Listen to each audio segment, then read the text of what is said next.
The dark hours before dawn were the only mercy the Arizona Territory offered. It was a suspended silence, cold and blue, before the sun crested the Mogollon Rim and turned the world into a hammer and anvil. Daniel Rourke shifted on the straw-ticked mattress, the movement slow and practiced, a habit from years of sleeping with one ear tuned to the snap of a dry twig. Beside him, Atsa breathed in a soft, rhythmic cadence that was the only peace Daniel had known since the war ended. He watched her for a long moment in the gray light filtering through the cracks in the shutters. Her dark hair was fanned across the pillow, a stark contrast to the rough, unbleached cotton. One of her hands rested protectively over the swell of her belly. Her fingers curled loose and relaxed. She was 7 months along. In sleep, the sharpness of her features softened. The vigilance she carried as a daughter of the Apache faded into something younger, something that reminded Daniel of the first time he had seen her without fear in her eyes. He did not want to leave. The urge to stay, to bar the door and spend the day mending fences within sight of the house, was a physical ache in his chest. But the flour barrel was scraping bottom, and they were low on coffee and salt. Isolation was their shield, but it was also a slow starvation if not managed. Daniel eased himself out of the warmth of the blankets, the floorboards cool against his calloused feet. He dressed in the dark, pulling on trousers stiff with dust and sweat. Buttoning a shirt that had been mended so many times, the thread formed its own map across his shoulders. He buckled his gun belt, checking the load in the Colt Navy revolver not out of specific suspicion, but because a man did not walk unarmed in this country and live to see his hair turn gray. He knelt beside the bed. Atsa stirred, her eyes fluttering open.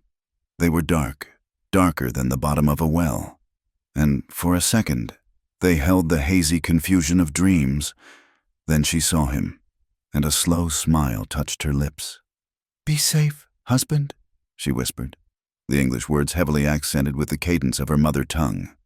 Daniel leaned in, brushing a stray lock of hair from her forehead. His thumb traced the faint white scar on her cheekbone. "I will be back before the moon is high. Do not go far from the house." She took his hand, pressing it against her stomach. The child kicked, a sudden, strong thump against his palm. He is impatient, like his father. Daniel kissed her then, a lingering press of lips that carried all the things he was too damaged to say aloud. He kissed her as if it were a seal, a promise that the violence of the world would stop at their threshold. "Rest," he said, his voice rough with mourning and emotion. He walked out into the biting chill of the pre-dawn. His dog, a blue-mottled heeler named Buster, uncurled from the porch and stretched, joints popping. The animal looked at him with expectant amber eyes. "Stay," Daniel commanded softly. "Watch her." The dog sat, ears pricked, watching as Daniel walked to the corral. His horse, a big roan gelding named Soldier that had carried him through the last bloody year of the war between the states and the chaotic years of the Indian campaigns, nickered low in his throat. Daniel saddled the beast quickly, his hands moving with the efficiency of a man who had done this 1,000 times under fire. He swung up into the saddle, the leather groaning, and turned the horse toward the gate. He looked back once at the small cabin, a dark shape against the lightening sky. A distinct plume of wood smoke was already curling from the chimney. Atsa was up, boiling water. It was the picture of a life he had never thought he would own. He turned Soldier's head toward the south and rode out. The journey to the settlement of Cotter's Creek was a hard ride through the country that seemed designed by a vengeful god. By mid-morning, the sun was a white blister in the sky, bleaching the color out of the rock and scrub brush. The heat rose in shimmering waves, distorting the distance, making the saguaros look like wavering sentinels. Daniel let the horse pick its way through a dry wash, the gravel crunching loudly in the silence. His mind, as it often did on these long, solitary rides, drifted back to the beginning. He remembered the smell of black powder and rot, the screaming of horses. It had been 1869. He was scouting for a cavalry unit that had lost its moral compass somewhere north of the Verde River. They had hit an Apache rancheria at dawn. It was not a battle. It was a butchery. Daniel had ridden through the smoke, his stomach churning with the sour taste of bile. He had seen a trooper raise a saber over a woman kneeling beside a wounded elder. Without thinking, without calculating the cost, Daniel had drawn his pistol and fired. He shot the trooper's horse, dropping the man, and rode between the soldier and the woman. That woman was Atsa. She had looked up at him not with gratitude, but with a fury so pure it felt like heat on his skin. She had a knife in her hand, and she was ready to die using it. He had saved her, and in doing so, he had damned himself in the eyes of his commanding officer. He deserted 3 days later, unable to stomach another massacre. He found her again, months later, tracking her band not to kill, but to warn them of a coming column. It had taken a year for her to look at him without hatred. It had taken 2 for her to touch his hand. Now, they had this: 300 acres of hard-scrabbled dirt, a few head of cattle, and a silence that belonged only to them. They were outcasts, he a traitor to his race, she a traitor to her people for lying with a white soldier. But they had carved a sanctuary out of the rejection. The memory faded as the trail widened. Daniel pulled his hat brim lower. He was nearing Cotter's Creek. The settlement was little more than a scab on the landscape, a cluster of false-fronted buildings and adobe shacks huddled around a muddy watering hole. He rode down the main street, the dust puffing in clouds around soldiers' hooves. The town was quiet, but it was a watchful silence. A blacksmith paused his hammering, wiping soot from his forehead to glare as Daniel passed. 2 women on the boardwalk gathered their skirts and turned their backs, whispering behind gloved hands. Daniel kept his eyes forward, his face a mask of indifference. He was used to hate. It hung in the air like the smell of sulfur. To them, he was a squaw man, a creature lower than the dirt. They tolerated his coin, but they would not offer him a handshake. He dismounted in front of the mercantile, tying soldier to the rail. The horse stamped, swishing his tail at the relentless flies. Daniel patted the animal's neck and stepped onto the boardwalk, the wood creaking under his boots. Inside, the mercantile was dim and smelled of pickle brine and dry leather. The shopkeeper, a balding man named Elias, looked up from a ledger. His expression tightened. "Rourke," Elias said, the name dropping like a stone. "Need a sack of flour," Daniel said, his voice low. 10 pounds of coffee, a box of nails, and a bag of sugar. Elias moved slowly, gathering the items with an air of reluctance. He thumped the sack of flour onto the counter, sending up a small cloud of white dust. "The price is up," he muttered, not meeting Daniel's eyes. $2 extra for the flour. Supply lines are tight. It was a lie, and they both knew it. Daniel said nothing. He reached into his pocket and counted out the coins, silver dollars clinking on the wood. He paid the tax on his existence without complaint. It was the only way to get back to Atsa quickly. As he gathered his supplies, the bell above the door jingled. The air in the room seemed to grow heavy, charged with a sudden static. Daniel turned. Standing in the doorway was Preacher Grayson. The man was tall, gaunt as a winter wolf, dressed in a black frock coat that seemed to absorb the limited light in the room. He held a Bible in one hand, his fingers long and pale, clasping the leather like a weapon. His eyes were a watery blue, devoid of warmth, filled with a terrifying, fanatical certainty. "Daniel Rourke," Grayson said. His voice was smooth, a deep baritone that carried easily to the back of the room. "We do not often see you in the house of the Lord." "I have my own church." "Preacher," Daniel said, hoisting the flour sack onto his shoulder. Grayson smiled, but the expression did not touch his eyes. It was a stretching of skin. Nothing more.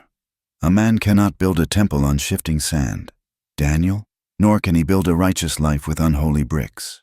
The scriptures are clear about the separation of the clean and the unclean. Daniel stopped. He felt the old anger rising, the cold rage that he had learned to suppress for Atsa's sake. "My wife is not a brick, and my life is my own." Grayson stepped closer, invading Daniel's space. He smelled of lye soap and stale sweat. "Fire. Daniel, fire is the only thing that truly cleanses the land. The Lord burns away the chaff so the wheat may grow. You are holding on to chaff. It will drag you down into the pit. Is that a threat? Daniel asked, his hand drifting inches from his holster. Grayson's eyes widened in mock innocence. A threat?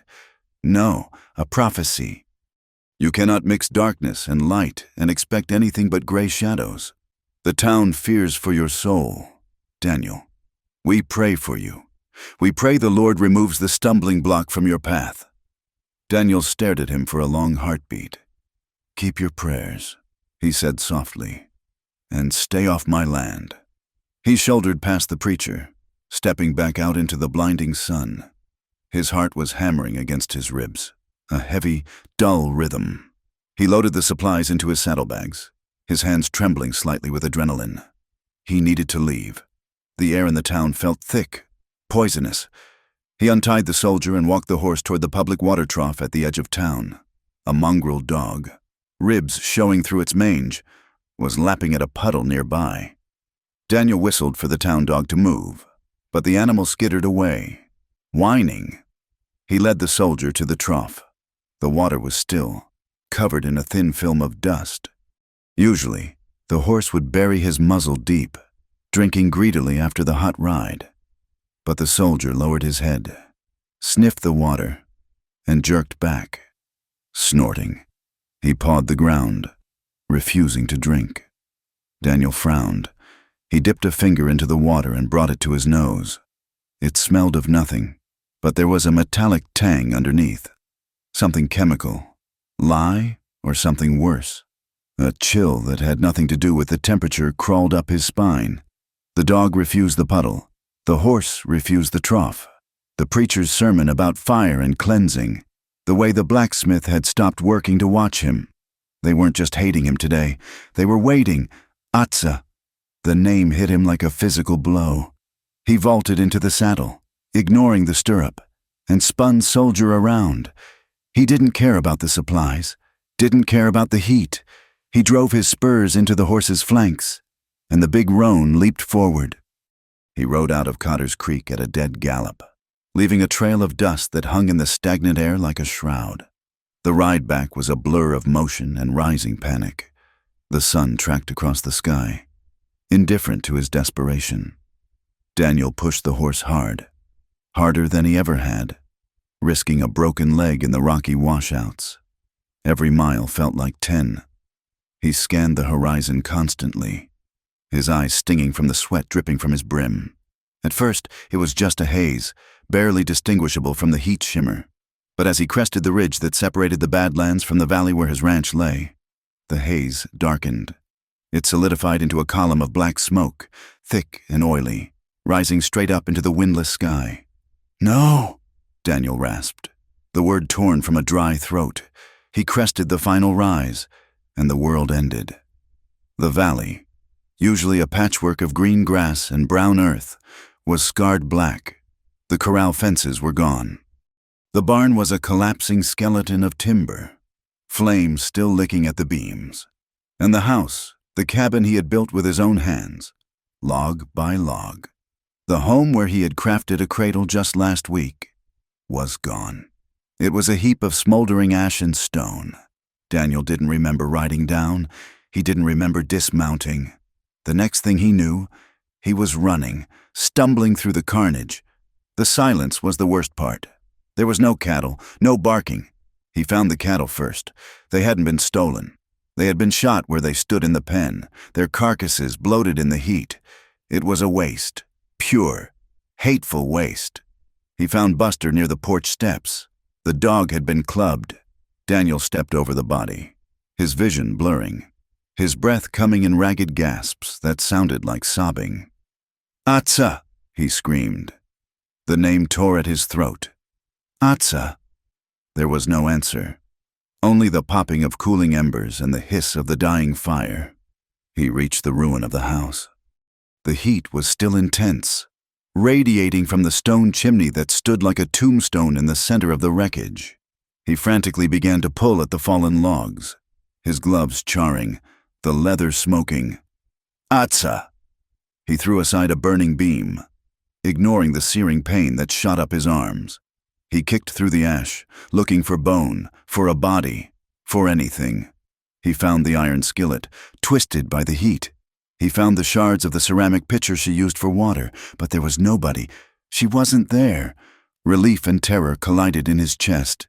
If she wasn't here, she was taken. And if she was taken by men who would burn a house and slaughter cattle just for spite, death might have been a mercy. He spun around, searching the ground for tracks. The yard was a mess of hoof prints, shod horses, dozens of them. They overlaid each other, a chaotic swirl of violence. He saw the drag marks near the well.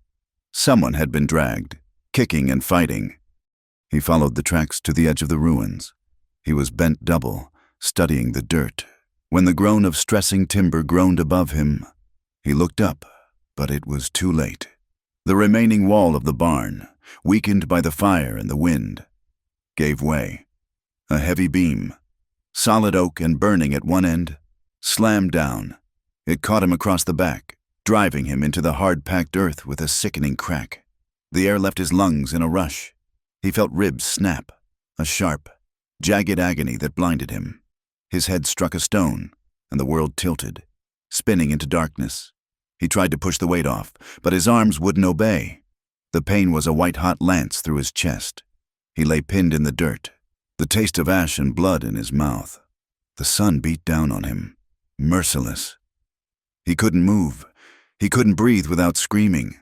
As consciousness began to recede, slipping away like water through fingers, he thought he heard the preacher's voice. Fire cleanses. Then, blackness. He woke to the feeling of rough velvet against his cheek. Daniel gasped, the intake of air turning into a coughing fit that sent spikes of agony through his ribcage. He curled into himself, retching dryly. It was dark. The moon was high, casting long, skeletal shadows across the ruins. Something nudged him again. He cracked one eye open. The soldier stood over him. The horse's head lowered, blowing warm breath onto his face. The reins dangled loose, trailing on the ground. The horse had stayed. Daniel gritted his teeth, a low growl of effort escaping his lips. He had to move. If he stayed here, the coyotes or the exposure would finish what the beam had started. He reached out, gripping soldier's stirrup leather with a trembling hand. He pulled. His body screamed. It felt as though his chest was filled with broken glass. He blacked out for a second, coming to his knees, swaying like a drunkard. He vomited bile into the ash. He couldn't ride. He knew that immediately. He couldn't lift his leg to the stirrup, and the motion of the horse would likely puncture a lung if a rib hadn't already. He had to walk. He grabbed the canteen from the saddle horn. It was half full. He took a sip, the water warm and stale. But it was life. He stripped the saddle blanket from the horse, wrapping it around his shoulders like a shawl. Go! He rasped to the horse, slapping soldier's flank. Find grass. The horse didn't move. It nickered, stepping closer. Daniel closed his eyes, leaning his forehead against the horse's warm flank for a moment. You stubborn fool, he whispered. He turned away from the ruin of his life. He didn't look back at the charred remains of the cradle. He couldn't. If he looked, he would sit down and die. He looked south, toward the Dragoon Mountains, toward the stronghold. Atsa had shown him the trails years ago, the secret ways, the spirit paths that the cavalry maps didn't show. It was a 3-day ride. On foot, crippled and burning with fever. It might be a week. It might be forever. He began to walk. The first night was a blur of pain. Every step was a negotiation with gravity.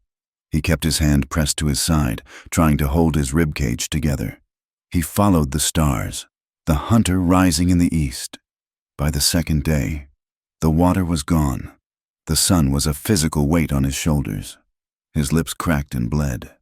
He found a dry creek bed and dug with his bare hands until he found damp sand, sucking the muddy moisture from the earth. It tasted of alkali and copper. He chewed on mesquite roots, the bitter pulp numbing his tongue. The fever came on the third night. The desert transformed. The shadows of the cacti became men in blue coats, raising sabers. The wind became a chorus of voices. He saw the preacher standing on a rock, holding a burning brand. He saw the shopkeeper weighing his heart on a scale against a bag of flour. But mostly, he saw Atsa. She walked just ahead of him, just out of reach. She was wearing her white buckskin dress, the one she wore on their wedding day. Her hair was loose, flowing like a river of ink. "Daniel," she whispered. The sound was not in his ears, but inside his head. "Do not stop. I'm tired. Atsa," he mumbled, his feet dragging in the dust. "I'm so tired. Come back for me," she said. She turned, and he saw that she was crying blood. "They have taken me to a dark place. Come back." He reached for her, stumbling, falling to his knees in the rocks.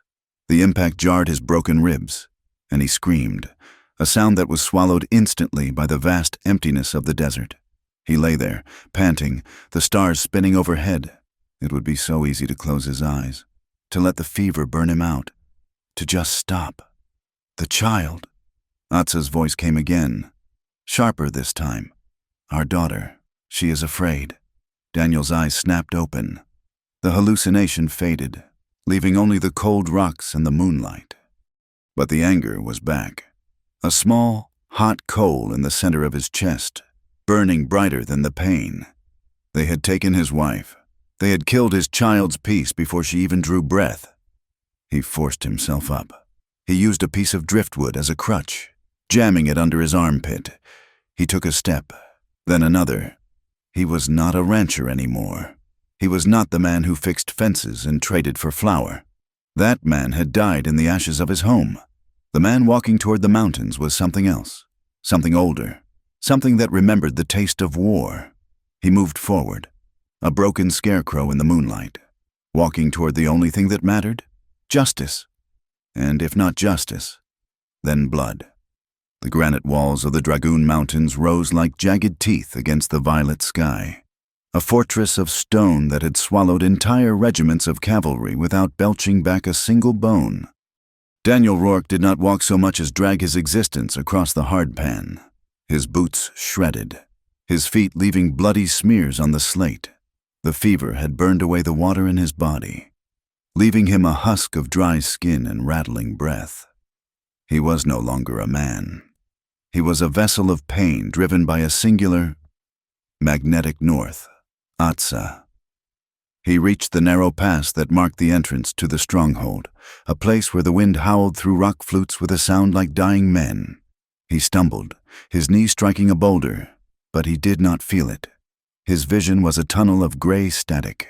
He took one step, then another, until the ground leveled out into the hidden plateau where the camp lay. Suddenly, the silence was shattered by the sharp click of a hammer being pulled back on a Henry rifle. Daniel stopped, swaying like a dead pine in a gale. He raised his head, the movement agonizingly slow. 3 figures emerged from the shadows of the rocks, effectively invisible until they chose not to be. They were Apache warriors, stripped for war, their faces painted with the black bands of death. One of them, a young brave with a scar running through his eyebrow, stepped forward. He leveled his rifle at Daniel's chest. He spoke in the dialect of the Chiricahua, his voice a harsh bark. He ordered Daniel to kneel and prepare to die. Daniel tried to speak, but his tongue was a swollen piece of leather in his mouth. He forced his hands up, palms open, showing he held no weapon. The young brave tightened his finger on the trigger. To them, he was just another white interloper, a scout or a spy, deserving only a bullet and a shallow grave. "Wait!" The command cracked through the air, brittle and authoritative. An older man stepped from behind the line of warriors. He was stooped, his skin like crumpled parchment, his hair the color of snow. He leaned on a staff adorned with eagle feathers. He squinted at the ruin of the man standing before them. The elder moved closer, peering into Daniel's sun-blistered face. He looked at the blue eyes, now fever-bright, and the set of the jaw. Recognition dawned slowly, like sunrise over a canyon. "He is the one," the elder said, turning to the young warriors. "Lower your weapons." The young brave hesitated, his eyes flashing with defiance. "He is white. He is an enemy. He is the one who pulled Chief Tocha from under the horse at Big Sandy." the elder said, his voice dropping to a reverent whisper. He is the one who turned his gun on his own soldiers to save the woman Atsa. The name Atsa hung in the air. The tension did not break, but it shifted. The rifle barrel lowered an inch. Daniel's legs finally gave out. The world tilted sideways, and he struck the earth with a heavy thud. The last thing he felt was the rough hands of the warriors grabbing his arms. Not to kill him, but to lift him. He awoke in a wickiup that smelled of sage smoke and bear grease. He was lying on a pile of buffalo robes, his torso wrapped in clean linen bandages that smelled of poultice. He tried to sit up, but a strong hand pushed him back down. Chief Tocha sat across from him, legs crossed, his face a mask of weathered granite. He was older than Daniel remembered, the lines around his eyes deeper, but the power in his presence was undiminished. He wore a simple cotton shirt and buckskin leggings, but he held himself like a king.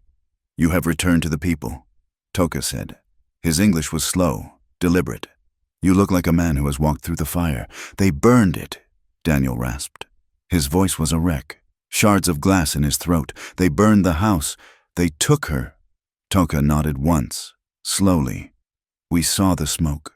We did not know it was your home. I need warriors. Tocha! The request hung between them, heavy and dangerous. The fire in the center of the lodge popped, sending a shower of sparks toward the smoke hole. Tocha sighed. A sound like wind in dry grass. The soldiers in the blue coats are everywhere. They wait for us to make a mistake. If we ride out in force, they will bring the cannons. They will hunt us until the last child is dead. The peace we have is thin, Daniel. It is like ice on a spring river. Daniel struggled up, ignoring the protesting muscles, ignoring the hand that tried to restrain him. He looked Tocha in the eye. I saved your life, he said. I did not ask for payment then. I did not ask for horses or blankets. I asked for nothing. Tocha remained silent, watching him. I am asking now, Daniel said. I am calling the debt. The flap of the wickiup swept open, and the daylight poured in. Several men entered. Among them were the elders, their face etched with caution, and the younger war chiefs, their eyes hungry for a fight they had been denied for too long. And there was Nantan. Atsa's brother was a towering figure, broad-shouldered and fierce. He shared Atsa's eyes, that deep, endless black, but where hers were often filled with mercy, his were flint. He looked at Daniel, at the bandages, at the desperation radiating from him. The council began right there, the air growing thick with argument. One of the elders, a man named Goya, shook his head violently. We cannot risk the tribe for one woman, even if she is of our blood. The white man's war is not our war. If we ride, we die. The younger warriors murmured in dissent. They spoke of the encroachments, the broken treaties, the cattlemen who shot Apache game for sport. They wanted a reason to fight, and Daniel had brought them one wrapped in honor. Daniel looked at them, his heart hammering against his ribs. I do not offer you gold, he said, his voice gaining strength. I do not offer you rifles. I offer you justice. They took her because she is your blood. They hate her because she is Apache. Nantan stepped forward. He placed a hand on Daniel's shoulder, a grip that was both a comfort and a claim. He speaks the truth, Nantan said, his voice booming in the small space. My sister chose this man. She chose him because his heart is not white. It is red. When the soldiers came to our village years ago, who stood between the saber and our mother? It was him. Nantan turned to the elders, his face twisted with emotion. Atsa is a healer. She has mended the wounds of every man in this circle. She has brought your children into this world. Do we leave her to the wolves because we are afraid of the blue coats? Since when did the Apache fear death more than dishonor? The silence that followed was absolute. Tocha looked from Nantan to Daniel, and then to the fire. He watched the flames dance for a long time. The debt is recognized, Tocha said softly. He looked up, his eyes hard. But we do not ride as a raiding party. We ride as an army. If we go to finish it. The days that followed were a blur of agony and preparation. Daniel's body was broken. But his will was iron. He could not afford to lie in the robes and wait for his ribs to knit. He forced himself up before the sun, walking the perimeter of the camp until his legs stopped trembling. He trained with the warriors. He sharpened his knife until it could shave the hair from his arm without touching the skin. He practiced with the bow, his muscles screaming as he drew the heavy string, relearning the silent kill. The women of the camp watched him with dark, sympathetic eyes. They brought him stew made of venison and squash. They tried to wash his feet, to apply salves to his burns with gentle, murmuring hands. He pulled away. "Do not," he said, his voice tight. They did not understand. They thought he was shy, or perhaps delirious. One young woman, whose husband had been lost to the pox, tried to lay a cool cloth on his forehead while he sat by the fire, staring into the flames. Daniel caught her wrist. He did not hurt her, but his grip was unyielding. No, he could not bear the touch of a woman. Every softness, every scent of sage or skin reminded him of what was absent. To let another woman comfort him felt like a betrayal of the deepest order. When he closed his eyes, he did not see the faces of the women around him. He saw Atsa. He saw the curve of her neck. He saw the way she bit her lip when she was sewing. He slept fitfully, his dreams haunted by the sound of a whip cracking and a woman's stifled cry. He would wake in a cold sweat, his hand grasping for a ghost, his heart racing like a trapped bird. He channeled that terror into the steel he was sharpening. He turned his grief into a weapon. 50 miles away, the world was a smaller, darker place. Atsa lay on the dirt floor of the barn, the straw beneath her fouled and damp. A heavy iron chain was shackled to her left ankle. The other end spiked deep into the oak support beam. The metal had chafed her skin raw, cutting a ring of red into her flesh. She did not know what day it was. The darkness in the barn was constant, broken only by the slatted light that moved across the floor as the sun tracked overhead. But she knew the moon. Through a gap in the roof shingles, she could see a sliver of the night sky. She watched the moon wax, growing from a fingernail paring to a half coin. She counted the nights. 12 nights since the fire. The barn door creaked open, spilling a harsh wedge of yellow lantern light across the straw. Preacher Grayson entered. He always brought the same things: a bucket of water, a piece of stale bread, and his voice. He set the lantern on a barrel. He did not look like a monster. He looked like a grandfather, his face smooth, his hands clean. That was the horror of it. "You are awake," he said. Atsa did not answer. She sat with her back against the beam, her knees pulled to her chest, protecting the life growing inside her. Her face was bruised, one eye swollen shut from where his foreman had struck her 3 days ago for refusing to eat. Grayson tutted, shaking his head. "Stubbornness is the mark of the beast. Atsa, it is the pride of the savage that keeps them from the light." He took a step closer. The smell of him, bay rum and piety, making her stomach churn. "Confess," he said softly. "Confess that you bewitched him. Confess that you used your heathen arts to cloud the mind of a Christian man." "I am his wife," Atsa said. Her voice was weak, barely a whisper, but the words were clear. Grayson laughed, a dry, humorless sound. "In the eyes of God, you are livestock. You are a snare set for his soul. I am doing him a kindness, you know. By removing you, I give him a chance to repent." He crouched down, bringing his face level with hers. He reached out to touch her hair. Atsa recoiled, spitting at him. The spittle landed on his polished boot. Grayson stood up slowly. He took a handkerchief from his pocket and wiped the boot. He did not yell. He did not strike her. He simply looked at her with a profound, terrifying pity. "Pain is the only teacher you people understand," he said. He signaled to the door. 2 of his ranch hands stepped in. They carried a whip. Grayson turned to leave as they advanced. "Do not scream," he told her over his shoulder. "It unsettles the horses." Atsa squeezed her eyes shut. She did not scream. As the first blow landed, searing across her shoulders, she went away. She left the barn. She left the pain.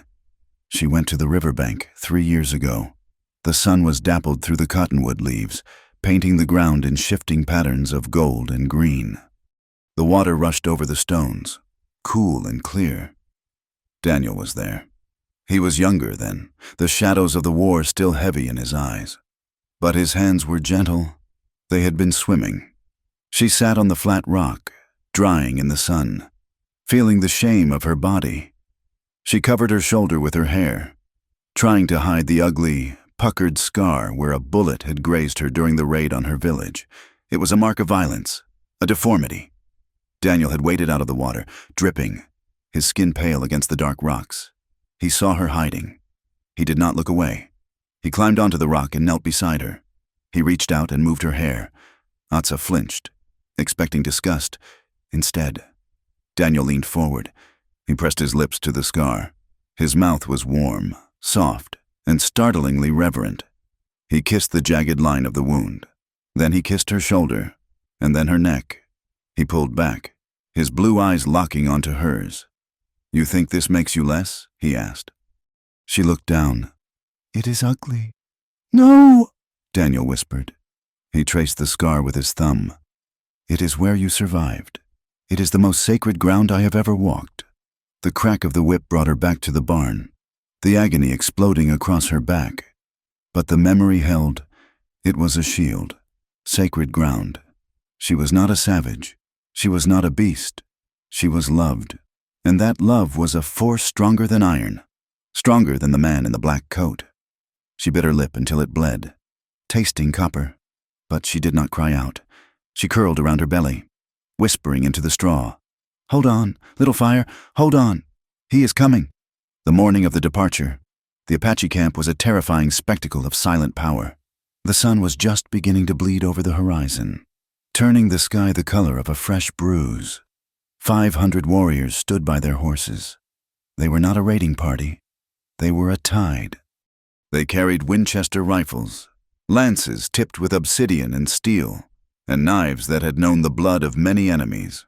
They had painted their horses with the symbols of speed and protection. There was no shouting, no war cries. The only sounds were the stamping of hooves and the jingle of bridles. Daniel stood at the head of the column. He wore a buckskin shirt given to him by Tara, and his own battered hat. He had his Colt strapped to his hip and a repeater rifle in the scabbard. His face was gaunt, the cheekbones sharp enough to cut, but his eyes were clear. The fever was gone, replaced by a cold, crystalline clarity. Nantan rode up beside him on a paint stallion. The big Apache looked at his brother-in-law. He reached into a pouch at his belt and pulled something out. He held it out to Daniel. It was a ribbon, blue silk, frayed at the edges. It was the ribbon Atsa had worn in her hair the morning Daniel left for town. It was stained with dark, dried blood. "We found this near the well," Nantan said quietly. Daniel took the ribbon. The fabric was stiff where the blood had dried. He ran his thumb over it, feeling the texture of the tragedy, the image of her braiding it into her hair. Humming a song flashed before him. The grief hit him then, a sudden, crushing wave that he could not hold back. His shoulders shook. He bowed his head, pressing the ribbon to his lips, and wept. He cried for the burned house, for the dog, for the cattle, and for the woman who was enduring hell while he stood under the open sky. He cried, and the 500 warriors behind him did not look away. They did not mock him. They understood that a man who did not feel deep sorrow could not possess deep fury. Daniel wiped his eyes with the back of his hand. He tied the bloody ribbon around his left wrist, pulling the knot tight with his teeth. He looked up at Nantan. Tocha sat on his horse nearby, raising his lance. Daniel took a deep breath, filling his lungs with the cold mountain air.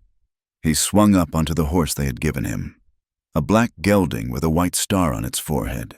He looked south, toward the valley, toward the smoke, toward the preacher. "Let's ride," Daniel said. He kicked the horse into a gallop. Behind him, the earth shook as 500 Apache warriors unleashed the storm. They flowed out of the stronghold like a dark river, pouring down the canyon, riding toward a reckoning that would turn the Arizona territory red. The land south of the Mogollon Rim was a broken spine of rock and heat. a place where the earth had buckled under the weight of the sun. 500 riders moved through it like a shadow passing over stone.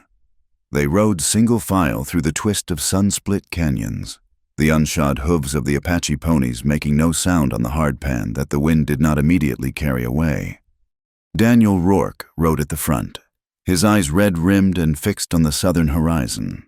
He had ceased to feel the ache in his mended ribs or the throb of the burns on his arms.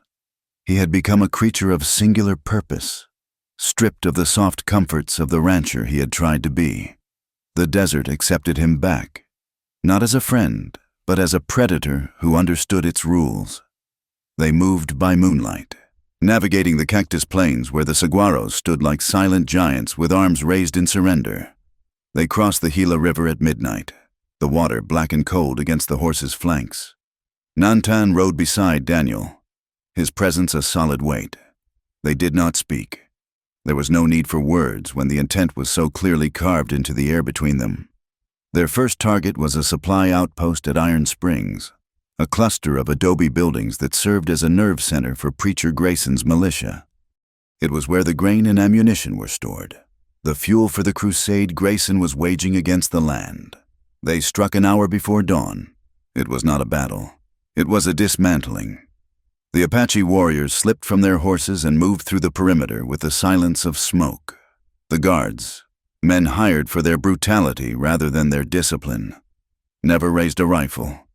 They died in the dark, their throats open before they could cry out. Daniel kicked open the door to the main bunkhouse. Inside, men scrambled for weapons in the dim light of a dying lantern. Daniel fired the Colt Navy in his hand, the heavy boom of the black powder filling the small room. He did not aim to kill. Not yet. He shot the kneecap of the first man, the shoulder of the second. "Get out," Daniel said. His voice was flat, devoid of rage, which made it more terrifying. "Tell Grayson that judgment is coming." The Apache warriors dragged the supplies into the yard, barrels of flour, crates of repeating rifles, sacks of coffee. They broke open the corral and drove the horses off into the darkness. Then they put the torch to the rest. By sunrise, Iron Springs was a pillar of black smoke visible for 20 miles. The survivors, stripped of their boots and weapons, were left to walk back to town with a message burned into their minds. The land had turned against them. As the war party moved south, striking 3 more outposts in 2 days, the silence of the territory began to fracture. Panic traveled faster than a telegraph wire. In the saloons of Tucson and the general stores of Bisbee, the whispers began. They spoke of a ghost that rode with the Apache, a white man who had traded his soul for vengeance. They called him the White Ghost with the red shadows. The stories grew with every telling. Some said he could not be killed by lead. Others said he commanded a legion of demons. But in the barn at the Grayson estate, there were no stories, only the reality of iron and straw. Atsa had found the nail 3 days ago. It was a rusted, bent thing, half buried in the dirt floor near the water trough. She had hidden it in the hem of her dress, waiting, every night, when the guards were drinking and the house was quiet. She worked at the lock of her shackle. The mechanism was simple, but the rust made it stubborn. Her fingers were raw, her nails broken, but she did not stop. She worked by feeling in the pitch black, listening to the breathing of the horses. On the 4th night, the lock clicked. The sound was loud in the silence, like a gunshot. Atsa froze, her heart hammering against her ribs. She waited. No one came. She slipped the heavy iron cuff from her ankle. The skin underneath was raw and weeping, but the lack of weight made her feel as if she could fly. She stood up, her legs trembling. She moved to the barn door. It was barred from the outside, but there was a hayloft with a loading door that was often left unlatched for ventilation. She climbed the ladder, biting her lip to keep from crying out as her bruised body protested. She pushed the loft door open. The night air hit her face, cool and sweet. It smelled of freedom. She dropped 12 feet to the ground, rolling as she hit the dirt to absorb the impact. She was up instantly, running toward the tree line that marked the edge of the estate. She made it to the fence line before the dogs caught her scent. The baying of the hounds shattered the night. Atsa pushed herself faster. her lungs burning, her bare feet tearing on the thorns. She heard men shouting, the heavy thud of boots, the crack of a warning shot. She was scrambling over the rail fence when a heavy hand grabbed her hair. She fought with teeth and nails, scratching the face of the man who held her, kicking at his shins. But she was weak from hunger, and he was big. He threw her to the ground, pinning her with his knee. "Got her!" the man yelled. "I got the bitch!" They dragged her back to the main house. Preacher Grayson was waiting on the porch, holding a lantern. He looked at her with deep disappointment, as if a favorite pet had bitten him. "Tomorrow," he said softly, "we will make an example." The next morning, they dragged her to the center of the settlement that had grown around the preacher's estate. They tied her hands to the hitching post in front of the meeting house. The townsfolk, laborers, families, people who depended on Grayson for their livelihood, were gathered to watch. Grayson stood on the steps. "Disobedience is a poison," he proclaimed. "It spreads from the wife to the child, from the worker to the master. To cure the poison, we must draw blood." He nodded to his foreman, a thick-necked man with dead eyes. The foreman stepped forward with a bullwhip. The first lash tore the back of Atsa's dress. The second drew blood. The sound of the whip cracking was the only noise in the square. Atsa did not scream.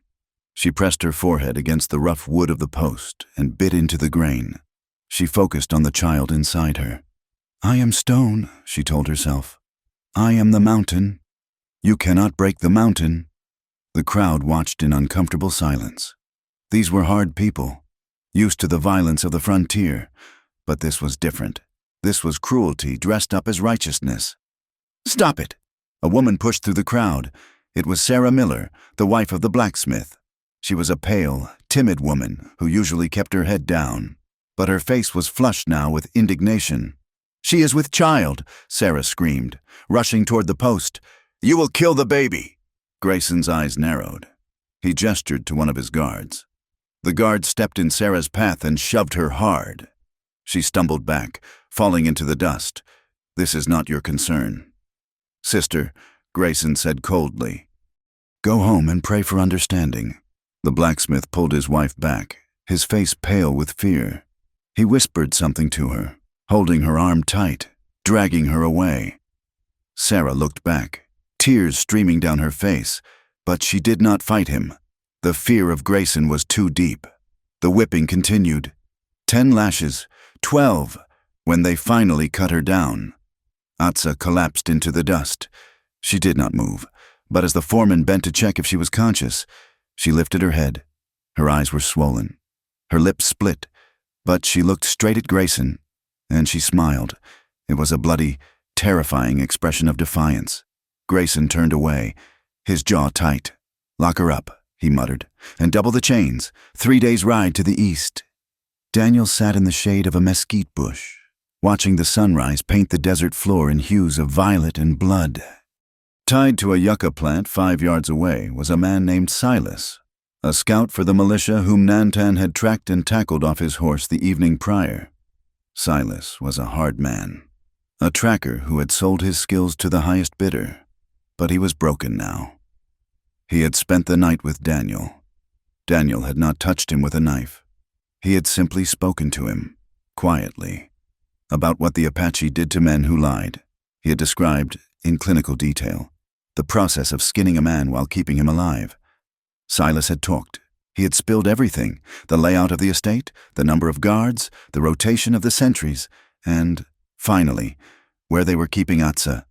"She's in the barn," Silas wheezed, his face gray with terror, "chained to the beam. Grayson, he likes to keep her close, says he's saving her soul." Daniel stared at the man. He felt a coldness in his stomach that had nothing to do with the morning chill. "Saving her soul? Is she alive?" Daniel asked. Silas nodded frantically. "She was alive when I left 2 days ago." "Whipped bad, but alive." Daniel stood up. He dusted off his trousers. He checked the load in his revolver. "I told you everything," Silas pleaded. "You said you'd let me go. You said you were a man of your word." Daniel looked down at him. The sun was just cresting the mountains, casting long, sharp shadows across the sand. "I lied," Daniel said. He drew his pistol and fired once. Silas slumped forward against the ropes. It was not cruelty. It was a necessity. Silas was a scout. If let go, he would track them. He would warn Grayson. Daniel could not afford mercy. Mercy was a currency he was too poor to spend. He walked back to the horses where Nantan was waiting. The Apache warrior looked at the dead man, then at Daniel. He nodded once, a grim acknowledgement of the cost of war. "We rode west," Daniel said. That night, they camped near the ruins of a homesteader's cabin on the edge of Grayson's territory. The roof was gone, burned away in some forgotten skirmish, leaving only the stone chimney and a few charred logs. Daniel walked through the debris while the warriors watered the horses at a nearby creek. He didn't know why he stopped there, only that the ruin called to him. It was a mirror of his own ranch, a ghost of a life interrupted. He kicked at a pile of rubbish in the corner of what used to be a bedroom, a shard of mirror, a broken doll, and there, half buried in the ashen dirt, was a small, rectangular card. Daniel picked it up. His hands, which had been steady when he killed Silas, began to shake. It was a tintype photograph. The edges were curled and blackened by fire. The image blistered, but the center was clear. It was a formal portrait, taken in Tucson 3 years ago. A man and a woman standing in front of a painted backdrop of a garden. The man wore a stiff suit that didn't fit his broad shoulders. He looked uncomfortable, staring at the camera with a mixture of pride and apprehension. The woman stood beside him, her hand resting on his forearm. She wore a dress of white calico. She was not looking at the camera. She was looking at the man. It was his wedding photo. Atsa had kept it in a cedar box by their bed. The looters must have taken the box, dumped the contents here, and burned the rest. Daniel stared at the face of the man in the photo. He looked so young, so innocent. He looked like a man who believed that if he worked hard and truly loved true, the world would let him be. "That man is dead," Daniel whispered. He sank down onto a charred log, clutching the photograph. The grief he had held back since the ribbon ceremony came rushing back. But this time it was mixed with a poisonous doubt. The night grew deeper. The stars wheeled overhead. Indifferent watchers. Daniel closed his eyes and the memories came, unbidden and sharp. He was back in Virginia. 1862, the wilderness. The smoke was so thick you could chew it. He was 20 years old. He saw a boy in gray stumbling through the brush, his rifle dragging. The boy looked up, eyes wide with fear. Daniel didn't hesitate. He didn't think so. He drove his bayonet into the boy's chest. He remembered the sound the boy made. A wet, surprised gasp. He remembered the heat of the blood on his hands. He remembered the first time he brought Atsa to his cabin. He had promised her safety. He had promised her a life away from the war, away from the hate. I lied to her too, he thought. I brought her into a white man's world, and I let the white man's fire burn her. He looked at his hands in the moonlight. They looked stained, even though they were clean. Was he cursing her? Was his love just another weapon that would eventually kill her? A twig snapped. Daniel looked up. Nantan stood there. The big warrior moved with a quiet grace. He sat down on the log beside Daniel. He did not ask what Daniel was holding. He did not ask why Daniel's shoulders were hunched. "You are thinking of the ghosts," Nantan said. "I have too many," Daniel replied. Nantan picked up a handful of dirt and let it sift through his fingers. "Every man has ghosts. The coward runs from them. The warrior walks with them. I should have protected her," Daniel said. "I should have been there. You were trading for food. You were living. I was blind." Daniel spat. "I thought I could wash the blood off. I thought I could be a farmer." Nantan looked at him. "You are a farmer. You planted seeds in the earth. You planted a child in my sister. But when the wolf comes, the farmer must put down the hoe and pick up the spear. That does not mean the farmer was wrong. It means the world is hard." Daniel looked at the photo one last time. He looked at the way Atsa was looking at him in the picture, with absolute trust. "She is waiting," Nantan said. "She is not waiting for a saint. She is waiting for her husband." Daniel took a deep breath. He slid the photograph into the pocket of his shirt. Placing it over his heart, he stood up. The doubt was still there, a dull ache in his marrow, but he pushed it down. He encased it in the ice of his resolve. The sabotage began the next day. The Apache warriors did not attack the main house yet. Instead, they dismantled the world around it. They found the irrigation ditches that fed Grayson's vast cattle herds and blocked them with boulders and dead brush. They cut the miles of barbed wire fence that Grayson had strung up to mark his empire, leaving the wire coiled like venomous snakes in the grass. They set fires on the ridges, small, controlled burns that sent lines of smoke into the sky, signaling to every rancher for 50 miles that the Apache were here. It was a psychological siege. Fear began to eat at the edges of the militia. Men started to desert. They found their water barrels fouled with dirt. They found arrows driven into the doors of their bunkhouses, not to kill, but to mark. The message was clear. We are close. We are watching. And there is nowhere you can hide. Daniel rode the perimeter, a phantom on a black horse. He watched the lights of the estate at night. He saw the fortifications going up, the walls being reinforced. Grayson was afraid. Good. But fear was not enough. Fear would make Grayson dangerous. It would make him desperate. Daniel sat on his horse on a ridge overlooking the valley. He touched the pocket where the photograph lay. "One more day," he whispered to the wind. "Just one more day. Atsa. Then I burn it all down." He turned his horse and rode back into the dark, the 500 shadows following him, waiting for the command to bring the storm. The walls of Preacher Grayson's estate rose not from faith, but from fear and stolen sweat. For 10 days, the sound of hammers striking wood and the scrape of shovels against the hardpan earth had replaced the morning bird song. Grayson had conscripted every able-bodied man who owed a debt to the mercantile, every drifter passing through who was unlucky enough to be caught by his patrols, and every ranch hand on his payroll. They worked under the gun. They felled the cottonwoods along the creek, stripping the valley of its shade to build a palisade 12 feet high around the main house and the barn.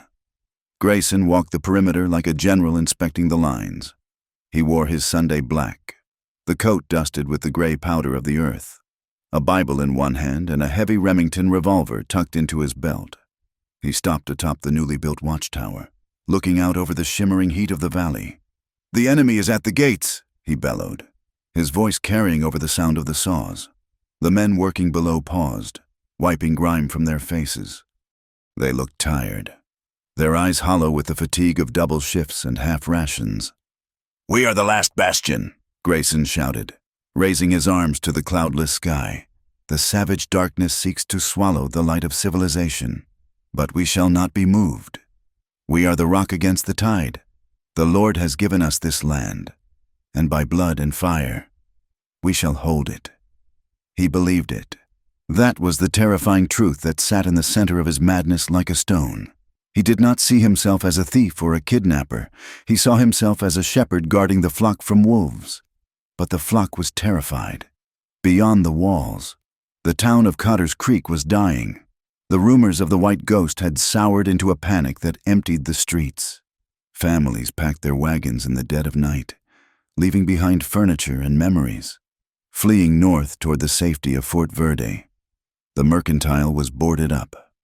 The saloon, usually a hive of noise and piano music, was silent, its doors swinging in the wind. Those who stayed did so because they had nowhere else to go, or because Grayson's men had confiscated their horses for the militia. They huddled in their homes, guns propped against the windows, watching the horizon. They knew the siege had begun. It was a quiet, suffocating thing. The water in the irrigation ditches that fed the valley's crops stopped flowing on Tuesday. Daniel's warriors had dammed the stream high in the canyons, diverting the lifeblood of the valley into the thirsty sand. The corn withered in the heat. The cattle, trapped in the lower pastures, began to low mournfully, their tongues lolling from dry mouths. Then the food wagon stopped arriving. A shipment of salted pork and grain from Tucson was found overturned on the road. The wheels smashed, the supplies gone. The driver was left alive, unharmed but stripped of his boots, with a single arrow driven into the ground beside his head.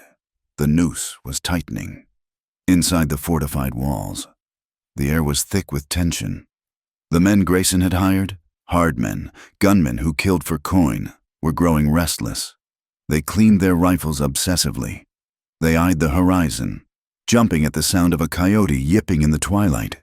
They knew the Apache were out there. They could feel them.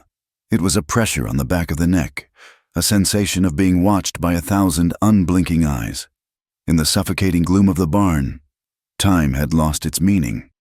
Atsa lay on the straw, the iron cuff around her ankle chafing the raw skin with every small movement. The heat in the barn was stifling, trapping the smell of manure and old hay. She was weak. The lashing had left her back a map of fire and scabs, making it agony to lie down and agony to move. She drifted in and out of consciousness, her mind floating on a sea of pain. But the sickness in her stomach was new. It was a morning sickness that lasted all day, a nausea that made the stale bread they threw her impossible to swallow. The door creaked open. It was not Grayson. It was an old woman, Maria, who worked in the kitchens. She carried a bucket of water and a rag. She moved quickly, her eyes darting toward the door as if expecting to be struck. "Drink," Maria whispered, kneeling beside Atsa. She lifted Atsa's head, bringing a ladle of water to her cracked lips. The water was cool, shocking Atsa's system. She drank greedily, choking slightly. Maria dipped the rag in the bucket and began to wipe the sweat and dirt from Atsa's face. Her hands were rough but gentle. She wiped Atsa's forehead, then her neck. Then she paused. She looked at Atsa's belly, hidden beneath the torn and dirtied dress. The swelling was slight, barely noticeable to a man's eye. But Maria had birthed 7 children and buried 3. She knew the look of a woman carrying life. She placed a hand on Atsa's stomach. Atsa stiffened, pulling back, a low growl of warning in her throat. "Shh." Maria hushed her. "I will not hurt you." The old woman pressed gently, feeling the firmness of the womb. She looked into Atsa's eyes, and a profound sadness washed over her wrinkled face. "The child lives?" Maria whispered in Spanish. "It is strong." Atsa let out a breath she didn't know she was holding. Tears pricked her eyes, not from pain, but from a relief so sharp it felt like a wound. "He is here," she thought. "He is still here." Maria reached into her apron and pulled out a piece of dried meat and a hard-boiled egg. She pressed them into Atsa's hand. "Eat, for the little one." Before Atsa could thank her, the barn door banged open. Preacher Grayson stood there, his silhouette framed by the blinding sunlight. He saw Maria kneeling. He saw the food. "Get out," he said. His voice was calm, which made it worse.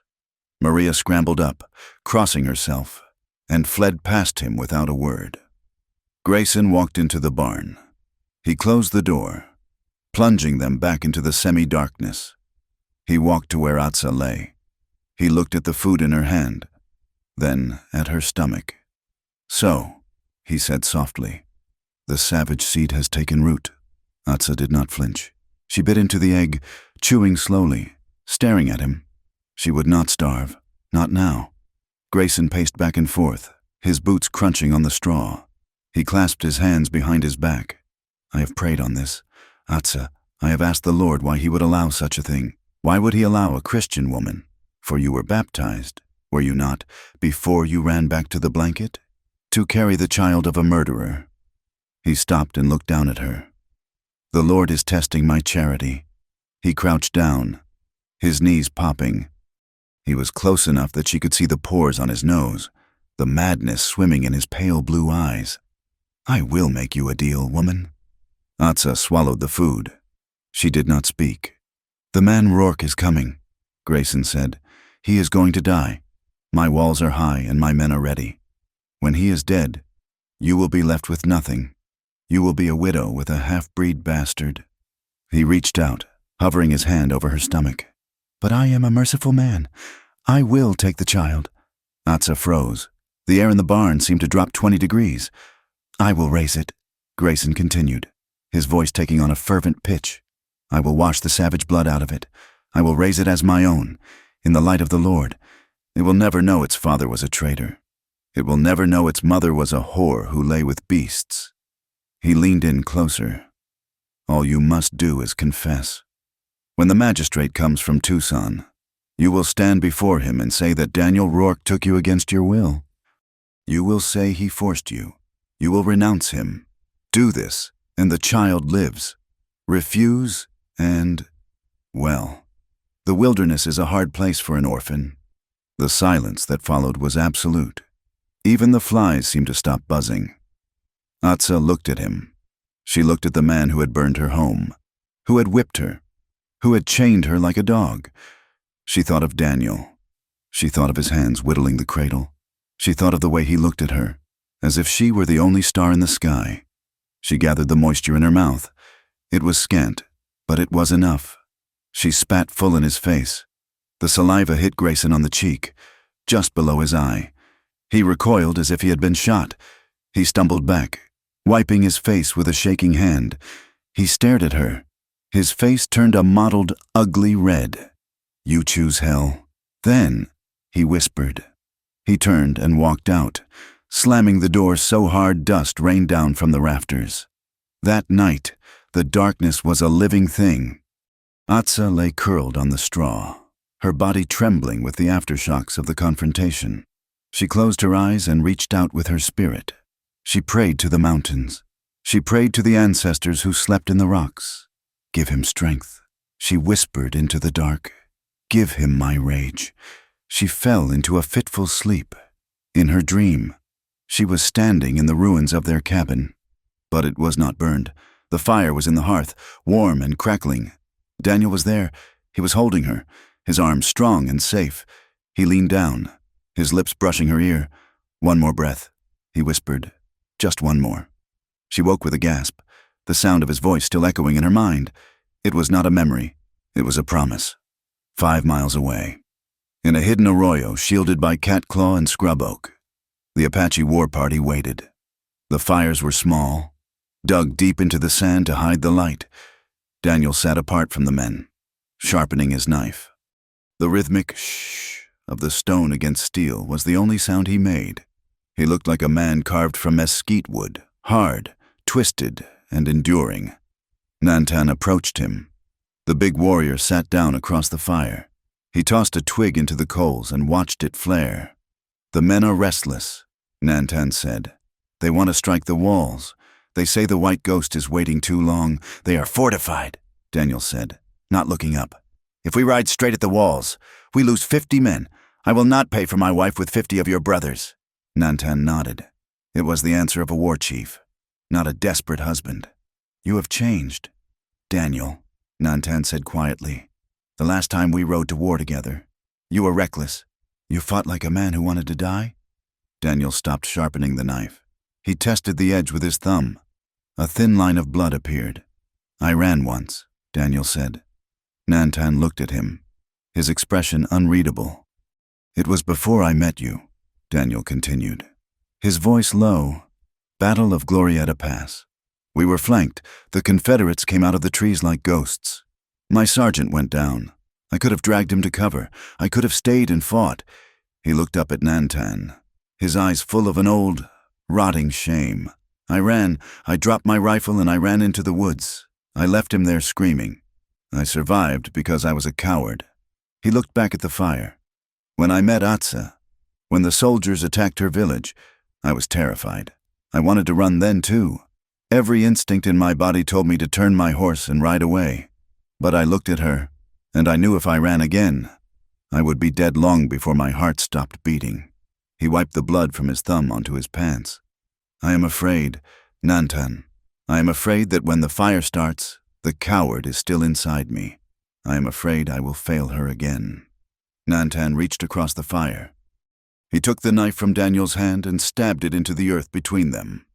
"The coward died in the ashes of your house," Nantan said firmly. He leaned forward, the firelight dancing in his black eyes. "My sister is not a fool." She sees the spirit of a man. She saw you run from the soldiers to save her. She saw you turn your back on your own people to live in the desert with her. She chose you. Nantan gripped Daniel's shoulder. She chose you again after that first winter, when the hunger came and you offered to take her back to the tribe so she would not starve. She stayed. You are her fate, Daniel, and she is yours. The past is smoke. It blows away. Only this moment matters. Daniel looked at his brother-in-law. He felt a shifting in his chest, a loosening of the knot that had been tied there for years. He pulled the knife from the dirt. "Get the men," Daniel said. "We will take the outer ridge tonight." The moon was obscured by clouds when the attack began. It was not the full assault, but a testing of the jaw, a jab to see where the enemy was weak. The outer defenses of Grayson's estate consisted of a series of trenches and rifle pits dug 50 yards out from the main wall, manned by nervous sentries. Daniel and 50 warriors belly-crawled through the sagebrush. They moved with agonizing slowness, inches at a time, becoming part of the desert floor. Daniel could smell the tobacco smoke from the nearest trench. He could hear 2 men talking in hushed tones about the price of whiskey in Tucson. He signaled with a low whistle, a sound like a nightjar. The violence was instantaneous. 50 arrows hissed through the air. Half the sentries died without knowing they were under attack. The silence broke into a cacophony of screams and gunfire. Daniel rose from the brush, the repeater rifle in his hand spitting fire. He sprinted toward the trench, leaping over the sandbags. A man in a duster turned, raising a shotgun. Daniel fired from the hip, the bullet catching the man in the chest, knocking him back into the dirt. The trench became a brawl of knives and gun butts. The Apache warriors flowed over the defenses like water. It was brutal, close-quarters butchery. More of Grayson's men poured out of the main gate, firing wildly into the dark. Muzzle flashes lit up the night in strobing bursts. Daniel took a position behind a sandbag, firing methodically at the gate. He wasn't trying to breach it yet. He was trying to draw them out. He wanted them to feel the bite of the arrow, to see that their walls were not enough. "Pull back!" Daniel shouted over the roar of the guns. It was a feint, a bleed, as the warriors began to melt back into the darkness, dragging their wounded. A flare went up from the estate. It hissed into the sky, exploding in a wash of magnesium-white light that turned the battlefield into a ghostly noon. And in that harsh, suspended light, Daniel saw her. She was being dragged out onto the balcony of the main house by 2 men. Grayson stood behind her, using her as a human shield, screaming orders to his men below. Atsa looked thin. Her dress was torn. Her hair was matted, but she was alive. She looked out over the chaos, searching, and across 300 yards of smoke and violence. Their eyes met. Time seemed to stop. The roar of the guns faded into a dull buzz. Daniel froze, his heart slamming against his ribs. He saw the bruise on her face. He saw the chain on her ankle. He raised his rifle, aiming at Grayson. But the shot was impossible. Grayson was cowering behind her, just a sliver of black coat visible. If Daniel missed by an inch, he would kill his wife. Atsa's lip trembled. She saw him. She saw the shadow in the trench, the man who had come back from the dead. She did not cry out for help. She stood straighter. She lifted her chin. Daniel lowered the rifle. His finger hovered over the trigger, shaking. Every fiber of his being screamed to charge, to run across that open ground and tear the walls down with his bare hands. But he saw the machine gun nest on the tower. He saw 50 rifles trained on the open ground. If he charged now, he would die, and she would be left alone in the hell he had created. He nodded, just once. A sharp, jerking motion of his head. "I see you. I am here." Atsa closed her eyes and nodded back. The flare sputtered and died, plunging the world back into darkness. Daniel dropped back into the trench. He grabbed Nantan by the arm. "We go," he said, his voice raspy with the effort of restraint. They retreated into the night, leaving the trenches filled with dead men and the smell of cordite. They rode back to the ridge, the adrenaline crashing out of Daniel's system, leaving him cold and hollow. He sat by the fire, cleaning his rifle. his hands moving mechanically. He had seen her. He had seen the pain etched into her face. Nantan sat beside him. "You did well to wait," the warrior said. "The bear does not attack the porcupine with its mouth open." Daniel slid a fresh cartridge into the chamber. The metallic click was loud in the silence. "Tomorrow," Daniel said. He looked at the distant lights of the estate. "Tomorrow. The rain comes, and when the rain starts, we finish it. No more feints, no more waiting. We burn it down to the bedrock." He lay back on the sand, staring up at the clouds that were beginning to gather, blotting out the stars. He closed his eyes, and he could still see her face in the flare light. One more breath, he thought. "Hold on, Atsa, just one more breath." The sky over the valley did not turn black. It turned the color of a healing bruise, a swollen mix of purple and sullen gray that pressed down on the earth with physical weight. The air grew heavy, charged with enough static to make the mane of Daniel's horse stand on end. The birds had gone silent hours ago, fleeing the coming violence of the atmosphere, leaving the world below in a hushed, breathless anticipation. Daniel Rourke sat on his horse at the crest of the ridge, the rain beginning to fall in heavy, sporadic drops that hissed when they hit the hot sand. Behind him, 500 Apache warriors were statues of bronze and shadow, their paint streaked by the coming storm, their weapons dull in the fading light. They did not speak. They did not move. They waited for the thunder, the only signal that could mask the thunder of their hooves. Below them, the estate of Preacher Grayson was a fortress of frantic activity. Lanterns bobbed along the walls like fireflies trapped in a jar. Men shouted orders that were snatched away by the rising wind. They knew the enemy was out there, but they did not know the size of the tide that was about to break upon them.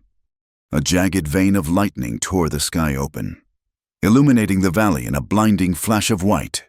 A second later, the thunder cracked, a sound like the earth splitting in two. "Now," Daniel said. The word was lost in the wind, but the intent was felt. He kicked his horse, and the animal surged forward, sliding down the shale slope. Behind him, the ridge seemed to dissolve as 500 riders poured over the edge. They hit the valley floor at a dead gallop. The sound was apocalyptic. It was not the organized charge of a cavalry regiment. It was a landslide of flesh and fury. The Apache warriors screamed, a high, ululating war cry that pierced the rumble of the thunder and froze the blood of the men on the walls. The first volley of fire from the estate was ragged and panicked. Bullets chewed up the ground around Daniel, kicking up wet sprays of sand. He did not flinch. He rode low over the horse's neck, his eyes fixed on the heavy timber gates of the main entrance. He held a clay jug in his right hand, the rag stuffed in the neck already lit and sputtering against the wind. As he neared the wall, he swung the jug in a wide arc and hurled it. It smashed against the base of the gate, exploding in a sheet of coal oil and orange flame. A dozen more jugs followed from the riders behind him, turning the entrance into an inferno. The wood, seasoned and dry despite the rain, caught fast. The fire climbed the gate like a living thing, eating through the supports. Daniel holstered his revolver and drew his repeater. He fired at the hinges, the heavy lead slugs smashing the weakened iron. "Push!" he roared. 3 warriors rode their horses directly into the burning gate. The timber groaned, splintered, and then gave way with a crash that sent sparks spiraling into the storm. They were inside. The courtyard of the estate became a slaughterhouse. The militiamen, terrified by the sudden breach, broke formation. They fired wildly, hitting nothing but shadows. The Apache rode through them, swinging war clubs and firing from the hip. Horses reared, their eyes rolling in terror, trampling men into the mud. Daniel did not stop to fight. He rode through the chaos like a man possessed, his horse leaping over crates and fallen bodies. A man in a duster lunged at him with a bayonet. Daniel shot him in the chest without breaking stride. Another tried to grab his reins. Daniel brought the stock of his rifle down on the man's face. Shattering bone, he had only one destination, the main house. It stood at the center of the compound, a 2-story testament to Grayson's vanity. its white-painted siding now reflecting the orange glow of the burning barns. Daniel reached the porch and vaulted from his saddle before the horse had fully stopped. He hit the wooden planks running, his shoulders slamming into the oak front door. It was held. He stepped back and kicked it, putting every ounce of his desperation into the blow. The lock shattered. He burst into the foyer. It was dim, lit only by the flashes of lightning through the windows. "Atsa!" he screamed. His voice echoed through the house, raw and terrifying. Upstairs, in a locked bedroom that smelled of lavender and rot. Atsa heard him. She had been listening to the battle, her heart hammering against her ribs like a trapped bird. She knew the sound of his voice. It cut through the thunder, through the screams of the dying men outside, through the walls of her prison. She scrambled off the bed, the chain on her ankle dragging across the floor. She was not alone. A guard, a young man with fear-bright eyes named Silas. No, Silas was the scout. This was a boy named Miller, stood by the door. He was shaking. He held a pistol, pointing it at the door, then at the window, then back at Atsa. "Sit down," Miller shouted, his voice cracking. "Don't you move, you heathen witch!" The sound of heavy boots thundered on the stairs. Gunshots rang out in the hallway below. Atsa saw the boy's hand trembling. She saw his finger tightening on the trigger, not out of malice, but out of sheer, blind panic. He was going to kill her simply because he was terrified of what was coming up those stairs. She could not wait for Daniel. Atsa looked at the heavy iron chain pooling at her feet. She looked at the boy. She lunged. She did not move away from him. She moved toward him. She grabbed the length of chain with both hands and swung it with all the strength left in her starved body. The iron link struck Miller across the wrist. The pistol flew from his hand, skittering across the floorboards. Miller screamed, clutching his shattered wrist. He looked at her with shock, realizing too late that the victim had become the wolf.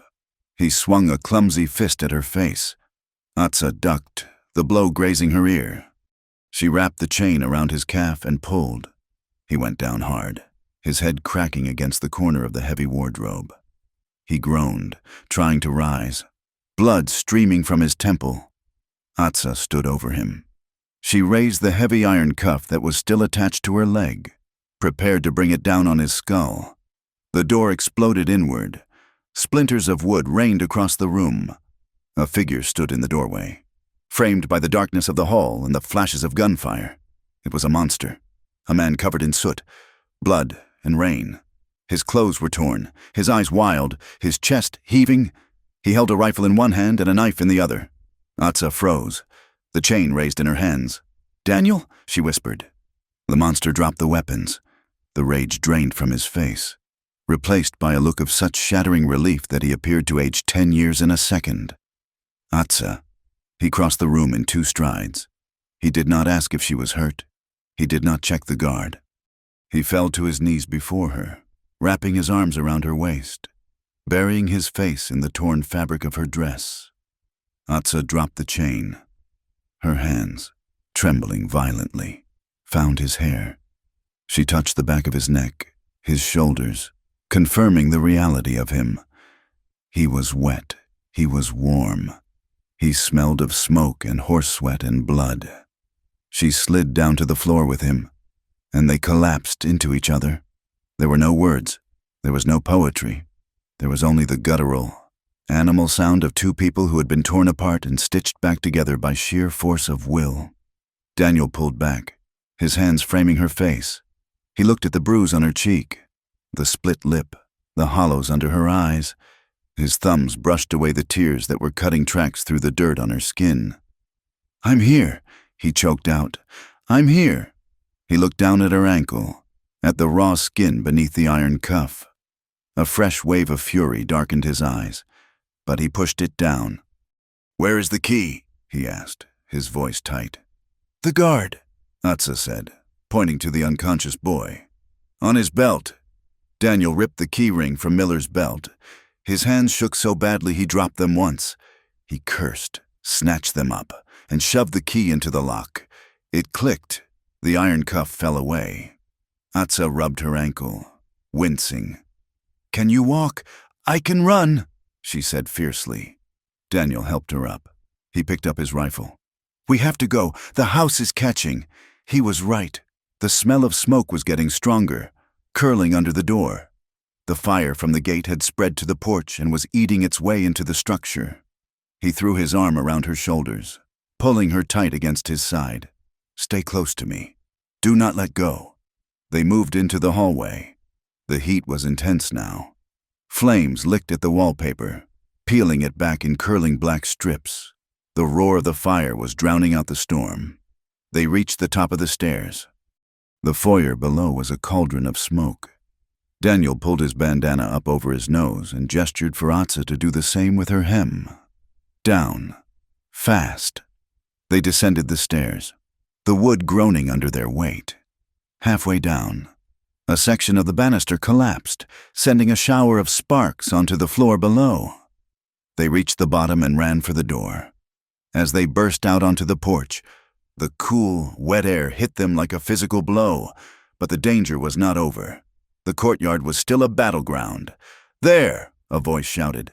3 of Grayson's men were crouched behind an overturned wagon near the bunkhouse. They raised their rifles. Daniel didn't think. He spun, shoving Atsa behind him, shielding her body with his own broad back. He fired the repeater one-handed, pumping the lever with a speed born of desperation. He dropped 1 man. The other 2 returned fire. Daniel felt a sharp, hot sting on his thigh, like a hornet bite magnified 100 times. His leg buckled, but he did not fall. He gritted his teeth, absorbing the pain, refusing to move an inch while Atsa was exposed. He fired again. Click. Empty. He dropped the rifle and drew his Colt. 2 shots. 2 men down. The courtyard fell momentarily silent in their immediate vicinity, save for the crackle of the flames. Daniel turned to Atsa. "Are you hit?" he demanded, scanning her frantically. She shook her head, her eyes wide, staring at his leg. "You are bleeding." "It's nothing." He lied. The blood was soaking his trouser leg, dark and warm. But the bone held. Suddenly, a sound rose above the fire and the wind. It was a low, rhythmic chanting. It started from the perimeter and swelled, growing louder, deeper, more resonant. The Apache warriors had stopped killing.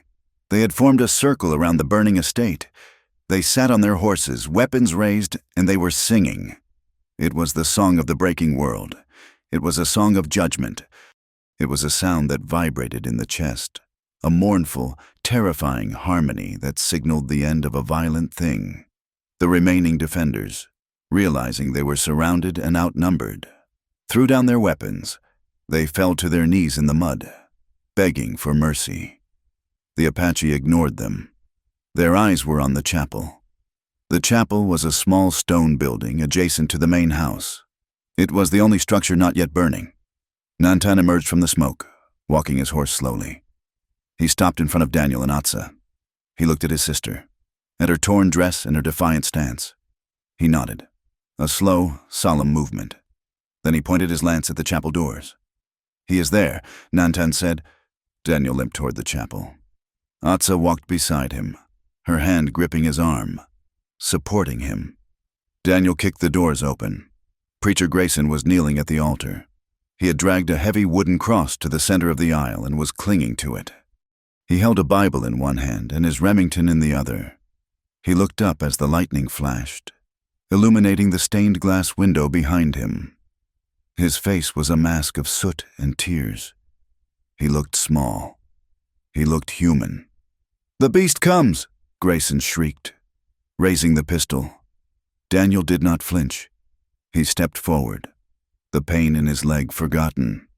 "Shoot," Daniel said softly. "Shoot me and see if your God saves you." Grayson's hand wavered. He looked at Daniel, then at Atsa standing behind him. He looked at the hundreds of Apache warriors crowding the doorway and the windows, their silent faces painted for war. The gun slipped from his fingers and clattered onto the stone floor. Grayson collapsed against the cross, sobbing, "I am the shepherd. I am the shepherd." Daniel walked up to him. He holstered his gun. He reached down, grabbed Grayson by the collar of his frock coat, and dragged him. Grayson screamed, his heels dragging on the stone. "No! Sanctuary! Sanctuary!" Daniel dragged him down the aisle, out the doors, and threw him into the mud of the courtyard. Grayson scrambled to his knees. Looking up, he was surrounded. 500 warriors looked down at him. The fire from the main house cast long, dancing shadows that made them look like giants. Daniel stood over him. He looked at the man who had ordered the burning of his home. He looked at the man who had ordered the whipping of his wife. "Kill him!" a warrior shouted from the circle. "Skin him!" Daniel put his hand on his knife. It would be so easy. One stroke across the throat. It would satisfy the rage that had been burning in his gut for weeks. He looked at Atsa. She stepped forward. She limped slightly, favoring the ankle that had been chained. She stood before Grayson. Grayson looked up at her, his eyes pleading. "Mercy," he whispered. "Christian mercy." Atsa looked at him. She remembered the barn. She remembered the whip. She remembered him offering to steal her child. She did not speak. She did not curse him. She gathered the phlegm in her throat, staring deep into his watery, terrified eyes. She spat. It landed on his forehead, a wet mark of absolute contempt. She turned to Daniel. "He is not worth your blade. Husband," she said clearly, "do not stain your hands with his blood. He is already dead." Daniel looked at Grayson, seeing him for the first time not as a monster, but as a pathetic, broken thing. A man who had built a kingdom on hate and found that hate was a poor foundation. Daniel stepped back. Grayson let out a sob of relief. He began to crawl toward the gate. "Praise God," he gibbered. "Praise the—" A shadow moved. Nantan stepped out of the circle. He did not share Daniel's scruples. He did not share Atsa's need for symbolic victory. He was a war chief. He understood that a snake left alive would only bite again. Nantan did not speak. He simply raised his heavy war club. Grayson screamed once. The blow was efficient, brutal, final. Nantan wiped the club on the grass. He looked at the body, then turned to his warriors. "It is done," he said. The rain began to fall harder now, a torrential downpour that hissed against the fires. It washed the blood from the cobblestones. It soaked Daniel's shirt, cooling the burn of his wound. The townspeople of Cotter's Creek had gathered at the edge of the estate. They stood in the rain, wrapped in shawls and coats, watching. The blacksmith was there, the shopkeeper, the women who had turned their backs on Daniel in the street. They watched the fires burn. They saw the Apache warriors, not as the demons of their nightmares, but as men executing a sentence. They saw Daniel Rourke, the man they had scorned, standing with his arm around his Apache wife. They said nothing. Shame is a quiet thing. Daniel turned his back on them. He turned his back on the body of the preacher. He turned his back on the burning house. "Let's go home," he said to Atsa. "We have no home," she whispered, her voice breaking. Daniel looked at her. He took her hand and pressed it against his chest, over his heart. "We are here," he said. "That is home." They walked out of the courtyard, past the silent rows of warriors who parted to let them pass. They walked up the slope of the ridge, leaving the destruction behind them. They reached the crest where the horses waited. The valley below was a lake of fire and rain. The estate was gone. The walls were broken. The symbol of Grayson's power was nothing but ash and memory. The rain plastered Daniel's hair to his forehead. He felt the adrenaline fading, leaving behind a bone-deep exhaustion. His leg throbbed, but he stood tall. Atsa turned to him. The rain washed the dirt from her face, revealing the scars, old and new. She looked beautiful. She looked unbreakable. She took his hand, the one that had killed men, the one that had built a cradle, the one that had held the torch. She guided it down to the swell of her belly. Daniel felt it, a strong, deliberate kick against his palm. Life, in the midst of death, in the midst of fire and rain and ruin. There was life. His breath hitched. The dam he had built around his heart, the fortress of cold rage he had lived in since the burning of his ranch, finally broke. He made a sound, half laugh, half sob. The tears came hot and fast, mixing with the rain on his cheeks. He fell to his knees in the mud, wrapping his arms around Atsa's waist, pressing his face against the child. He cried for the lost time. He cried for the cruelty of the world.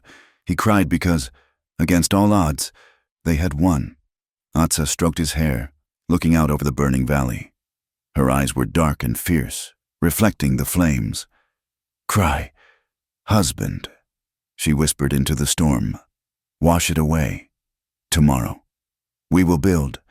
The high country did not forgive, but it did not judge. That was the first lesson Daniel Rourke learned in the season that followed the fire. The valley was a hidden vein of green tucked deep within the granite fortress of the Dragoon Mountains, a place where the mapmakers of the United States cavalry had never set their ink. Here, the river ran cold and clear over stones that had been smoothed by 10,000 years of silence. The wind smelled of pine resin and wet earth, not smoke and cordite. It was late spring in the year 1872. The snow had retreated to the highest peaks, leaving behind meadows riotous with wildflowers, Indian paintbrush, lupine, and globe mallow. Daniel stood knee-deep in the river, the icy water numbing his legs. He held a smooth river stone in his hand, turning it over, inspecting it for cracks. Satisfied, he waded to the bank and placed it on the growing foundation of the chimney. He was building again. It was not the sprawling ranch house he had raised on the plains, the one with the wide porch and the glazed windows that had looked out over the cattle herds. That life was ash. This new structure was humble, a cabin of hewn logs and river rock, tucked against the canyon wall so that it disappeared into the landscape rather than dominating it. It was a shelter, not a monument. He wiped the sweat from his brow with his forearm. His hands were rougher now, scarred by the fire and the fight, but they moved with the same steady competence. He fit the stone into the mortar, scraping away the excess mud. From the shade of a sprawling oak tree 50 yards away, a sound drifted toward him. It was a soft, cooing laugh, followed by the murmur of a woman's voice. Daniel stopped. He set down his trowel, the tension that lived permanently in his shoulders, a remnant of the war that refused to fade, loosened just a fraction. He walked up the slope toward the blanket spread beneath the tree. Atsa was there. She sat cross-legged, wearing a dress of soft deerskin that she had sewn herself, adorned with beadwork in the patterns of her clan. Her hair was loose, falling around her shoulders like a dark curtain.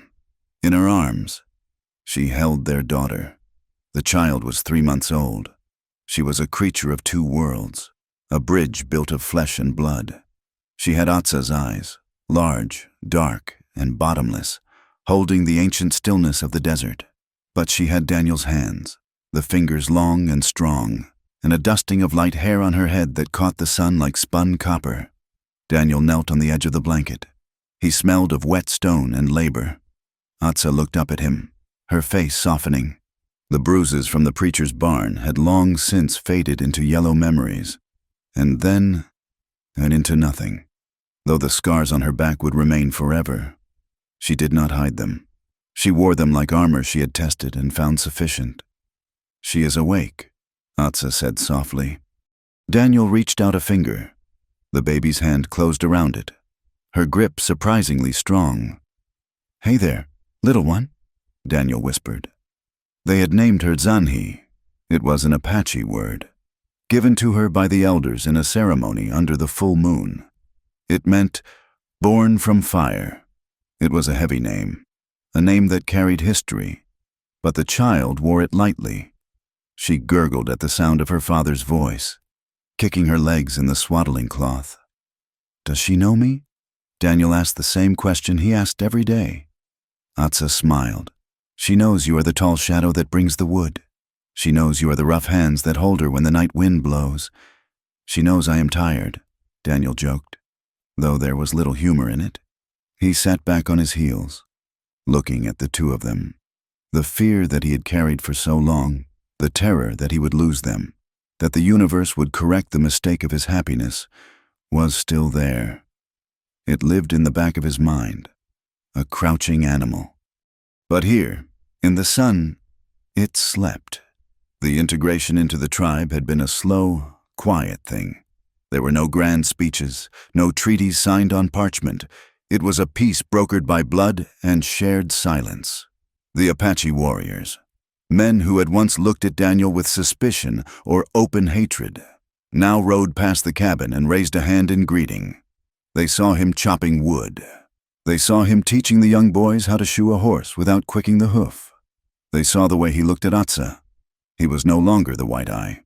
He was the man who had returned. He was the one who had burned the world to save his wife. In the Apache way, where action spoke louder than lineage. Daniel had earned his place at the fire. Nantan, Atsa's brother, was a frequent visitor.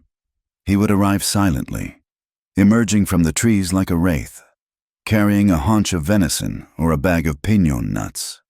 He would sit by the fire Daniel built, smoking a pipe, watching Zanhi sleep. "She has the spirit of our grandmother," Nantan had said once, watching the baby stare intently at a dancing flame. "She is watchful. She will need to be," Daniel had replied, feeding a log into the fire. "The world does not get softer. It does not." Nantan agreed. But the rock does not ask the wind to stop blowing. It simply stands. That was their life now. Standing. Enduring. Daniel planted a garden near the riverbank. Rows of tepary beans, squash, and corn that grew tall and green in the sheltered heat of the canyon. It was not a ranch. He had no cattle to drive, no markets to satisfy. He grew what they needed to survive. Atsa taught the girl. Even at 3 months, Atsa filled the air with language. She spoke to Zanhi in the fluid, tonal sounds of Apache, naming the birds, the trees, the wind.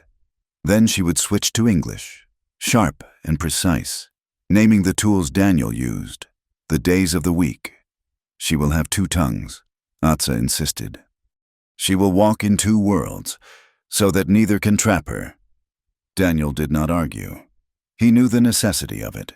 He knew that one day, the outside world would come looking for them. The frontier was shrinking. The lines on the maps were being drawn tighter. But for now, the canyon held its breath. Yet, the peace of the day was often paid for in the currency of the night. The dreams came without warning.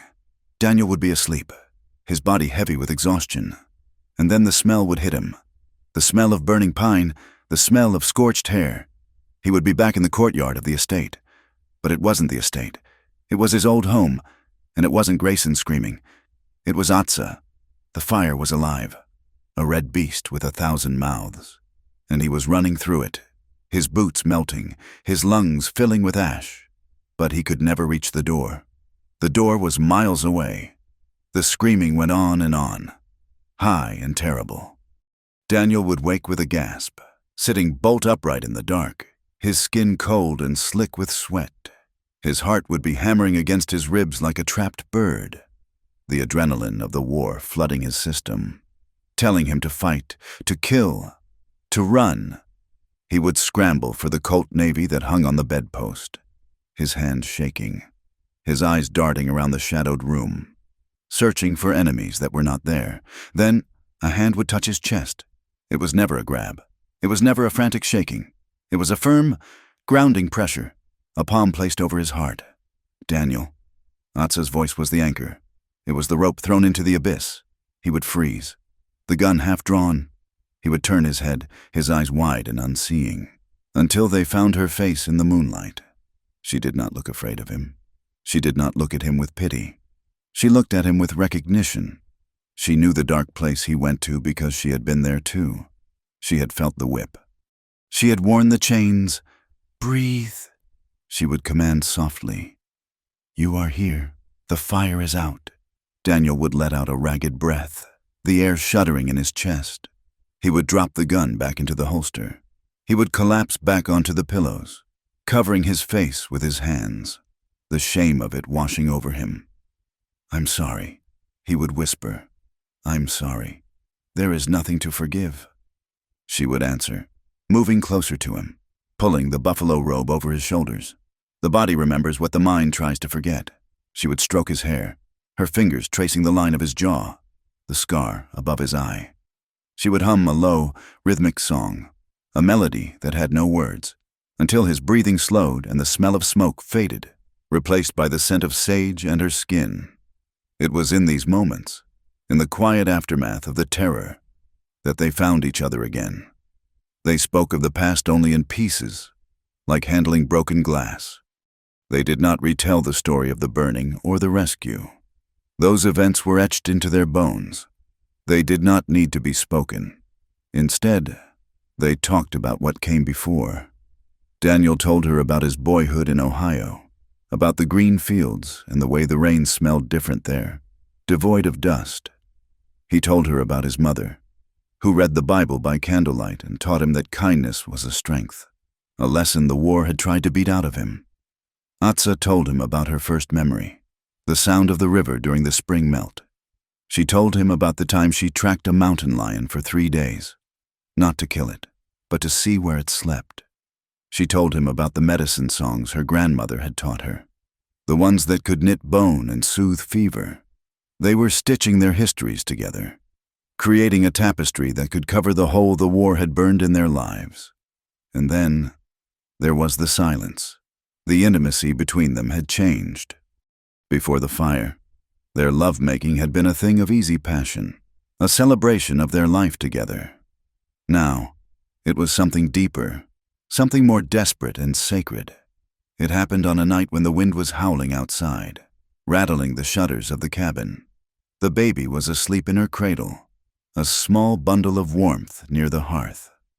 Daniel lay beside Atsa, watching the firelight dance on the ceiling. He turned to look at her. She was watching him. He reached out and touched her shoulder. His hand brushed the raised scar where the whip had cut her. He flinched, pulling his hand back, afraid to cause pain. Atsa caught his hand.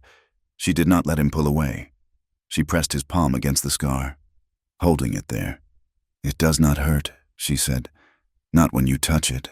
Daniel looked into her eyes. They were fierce and wet. "I failed you," he whispered, the confession that lived in his throat every day. "I let them take you." Atsa moved. She shifted her body, closing the distance between them. She pressed her forehead against his. "You came for me," she said. "You walked through the desert. You brought an army. You walked into the fire." She kissed him. It was not a tentative kiss. It was a claim. Her hands moved over his body, tracing the scars on his ribs where the beam had crushed him, the burn marks on his arms. She touched him with a reverence that broke his heart. Their lovemaking was slow. It was a conversation without words. Every touch was a question. "Are you here?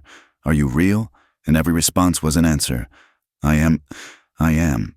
Daniel moved over her, supporting his weight on his elbows so he would not crush her. He looked down at her face. She was open, vulnerable in a way she never allowed herself to be with the world. She was trusting him with her brokenness. He kissed her throat, her collarbone, the curve of her breast. He felt her tremble beneath him, a tremor that ran through her skin like a current. He stopped. "Is it too much?" "No," she breathed, her hands gripping his shoulders, pulling him down. Never too much. When they finally joined, it was a collision of souls. It was an act of defiance against the death that had tried to claim them. Daniel buried his face in her neck, inhaling the scent of her, the living reality of her. He felt the tears hot on his face, and he didn't know if they were his or hers. They moved together in the firelight, the rhythm slow and aching. It was a reclaiming. They were taking back the bodies that the world had tried to destroy. Later, as they lay tangled together in the cooling sheets, the fire dying down to embers, Atsa whispered into the darkness, "You never stopped coming for me." Daniel tightened his arm around her. "Never," he said. "Not in this life, not in the next." The world outside the valley moved on, as the world always does. The seasons turned. The railroad crept closer, mile by steel mile. The army built new forts. The politicians in Washington drew new lines on maps they had never seen. But the story of what happened at Grayson's estate did not vanish. It traveled. It was carried by the wind and by the drifters who moved from saloon to saloon. It changed with every telling, growing taller and darker, until it became a legend. Travelers passing through the Badlands near Cotter's Creek would point to the blackened ruins of the estate, which the desert was slowly reclaiming. That's where the preacher lived, they would say, keeping their voices low. The man who thought he was God. And what happened to him? A newcomer might ask. The devil came, the traveler would reply. A white man who rode with the Apache. They say he was a ghost. They say he burned the town to the ground for a woman. Is he still out there? The traveler would look toward the Dragoon Mountains, toward the purple peaks jagged against the sky. Some say he died in the fire. Some say he rides the lightning during the storms. But if you listen to the Apache, they say he lives. They say he found a place where the white man's law can't reach, a place where a man can lay down his gun. They were half right. Daniel sat on the porch of the cabin he had built. It was evening. The sun was setting, painting the canyon walls in brilliant shades of crimson and gold. The air was cooling, the heat of the day rising off the stone. He held a piece of pine in his hands. He was whittling. The knife, the same knife that had taken lives, moved with delicate precision, shaving by shaving. A shape was emerging from the wood. It was a horse, a small, galloping horse with a flowing mane. Zani sat at his feet, playing with a string of turquoise beads. She was crawling now, moving with a determined speed that terrified and delighted him. She stopped and looked up at him, reaching for the wood. "Wait," Daniel said gently. "It's not done." He carved the final curve of the flank. He smoothed the wood with his thumb. He handed it to her. Zani took the horse. She examined it solemnly, tasting the ear, then banged it against the floorboards with a squeal of joy. Daniel laughed. A genuine sound. Rusty but real. He looked up. Atsa was standing in the doorway. She was silhouetted against the light from the hearth inside. She was wiping her hands on a cloth. She watched him and the child. Her face was in shadow, but he could feel her gaze. It was a warm weight on his skin. She stepped out onto the porch and sat beside him on the bench. She leaned her head against his shoulder. They watched the sunset together, the light dying on the peaks. "Nantan came by today," Atsa said quietly. Daniel nodded. "I saw his tracks near the river. He says there are soldiers near the Gila again, a big column. They're looking for Cochise." Daniel's hand tightened on the knife handle. The old tension flared. The instinct to run, to fight. "Are they coming this way?" "No," Atsa said. "They are moving west." But the circle gets smaller. Daniel. He looked out at the valley, at the rows of corn swaying in the twilight breeze, at the river that gave them life. It was a paradise. But it was a fragile one. It was a glass jar sitting on a fence post, waiting for a stone. He looked at his daughter, who was now trying to make the wooden horse gallop across his boot. "I won't let them take this," Daniel said. His voice was low. "Dangerous." Atsa took the knife from his hand. She folded the blade and placed it on the railing. She took his hand in hers. Her palm was rough, calloused from work, but warm. "The world is still cruel," she said. "It does not care about our happiness. It will always try to burn us out." She looked at the child, then up at him. "But here," she whispered, squeezing his hand. "Here. We made our own." Daniel looked at her. He saw the lines around her eyes. He saw the gray stranding in her hair. He saw the woman who had survived the end of the world and chosen to start it over. He nodded, quietly, far off, to the south. Over the burning deserts he had crossed to find her. Thunder rumbled. It was a low, distant sound, a reminder of the storm that had brought them here. Daniel lifted her hand to his lips. He kissed the knuckles. He kissed the palm. He kissed the faint, white scars that crossed her skin, the map of her pain, the map of her survival. It was the hand that had saved him in the war. It was the hand that had saved him from the fire. He held it against his cheek. "Let it thunder," he thought. "Let the world turn. We are here." The sun dipped below the rim of the canyon, and the first star appeared in the darkening violet sky. "Thank you for riding with me on this long, dusty trail through the Arizona territory. It has been an honor to share the story of Daniel and Atsa with you, a story of fire, blood, and a love that refused to be buried. I would love to hear your thoughts on how their journey ended. Did you find the peace they fought for? Please leave a comment below and tell me where you are listening from. I always enjoy knowing how far these stories travel. If you enjoyed this tale and want to hear more stories from the frontier, stories of outlaws, lawmen, and the people who carved a life out of the wild, please consider subscribing to From Wild West. There are many more campfire tales waiting to be told. Until next time, keep your powder dry.